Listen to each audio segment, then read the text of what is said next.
2019 का general election Maharashtra में BJP और शिवसेना दोनों आपस में मिलकर गठबंधन कर इलेक्शन का लड़ाई करती है। इलेक्शन में बीजेपी को 105 सीट मिलता है, वहीं शिवसेना को मिलता है 56 सीट, एनसीपी को 54 सीट मिलता है और कांग्रेस को 44 सीट मिलता है।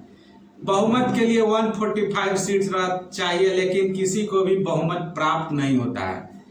ऐसे में बीजेपी को सपोर्ट करते हैं अजीत पवार, एनसीपी के अजीत पवार बीजेपी को सपोर्ट करते हैं और बीजेपी के साथ मिलकर सरकार बना लेते हैं। लेकिन अजीत पवार एनसीपी के अध्यक्ष शरद पवार से पूछते तक नहीं है। नतीजा यह निकलता है कि 3 दिन में ही सरकार गिर जाता है और एनसीपी से अपना समर्थन वापस ले लेता है।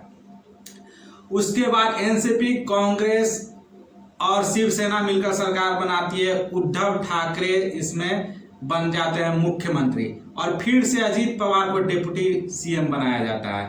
पहले बीजेपी के शासन में भी अजीत पवार डिप्टी सीएम होते हैं, उस वक्त देवेंद्र फडणवीस सीएम रहते हैं बीजेपी के, और एनसीपी के अजीत पवार डिप्टी सीएम रहते हैं। बाद में जब ये सरकार गिरता है और फिर से अलियांस बनता है कांग्रेस और एनसीपी और शिवसेना का, तो उसमें शिवसेना के उद्धव ठाकरे मुख्यमंत्री बनते हैं और डिप्टी चीफ मिनिस्टर बनते हैं अजीत पवार। अजीत पवार है शरद पवार के भतीजे। उसके बाद से फिर से शिवसेना में दो फाड़ हो जाता है और शिवसेना में दो फाड़ होने के बाद एकनाथ शिंदे अलग हो जाते हैं और एकनाथ शिंदे अलग गुट बनाते हैं और फिर से बीजेपी के साथ मिल जाते हैं और बीजेपी के साथ मिलकर फिर से सरकार बना लेते हैं, जिसमें एकनाथ शिंदे मुख्यमंत्री बनते हैं और बीजेपी के देवेंद्र फडणवीस को इस बार उप मुख्यमंत्री बनाया जाता है। उसके बाद चलते रहता है, फिर से ये डबल इंजन का सरकार रहता है। अब ये ट्रिपल इंजन का सरकार फिर से अजीत पवार सोचते हैं कि अजीत पवार का गुट जो रहता है, उनका मन रहता है कि अजीत पवार फिर से सरकार में शामिल हो और फिर से अजीत पवार आज दिनादिन 1 घंटे के अंदर विपक्ष के नेता रहते हैं अजीत पवार और 1 घंटे के अंदर वो उप मुख्यमंत्री बन जाते हैं।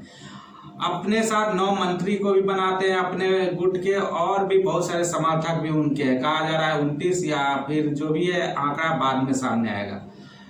और उसके साथ अजीत पवार फिर से उप मुख्यमंत्री बन जाते हैं। ऐसा क्यों हुआ, इसके पीछे का रीजन ये है कि शरद पवार के साथ उनका अभी बन नहीं रहा है। विपक्ष एकजुटता में हाल में पटना में हुआ था, जिसमें नीतीश कुमार के अगुवाई में हुआ था और जिससे कि कांग्रेस के राहुल गांधी के साथ समर्थन किए थे शरद पवार, जिससे कि नाराज चल रहे थे अजीत पवार, ऐसा कहा जा रहा है, जिससे कि वो अलग हो गए, उनका गुट अलग हो गया। शरद पवार भी जानते हैं अजीत पवार का गुट बहुत मजबूत है। 2 मई 2023 को शरद पवार अपने अध्यक्ष पद से इस्तीफा दे दिए थे, लेकिन बहुत मान मनोबल के बाद वो फिर से अध्यक्ष बन गए। उसके बाद उन्होंने कार्यकारी अध्यक्ष बनाया अपनी बेटी को सुप्रिया सुले और एनसीपी उपाध्यक्ष प्रफुल्ल पटेल जो उनको कार्यकारी अध्यक्ष बनाया।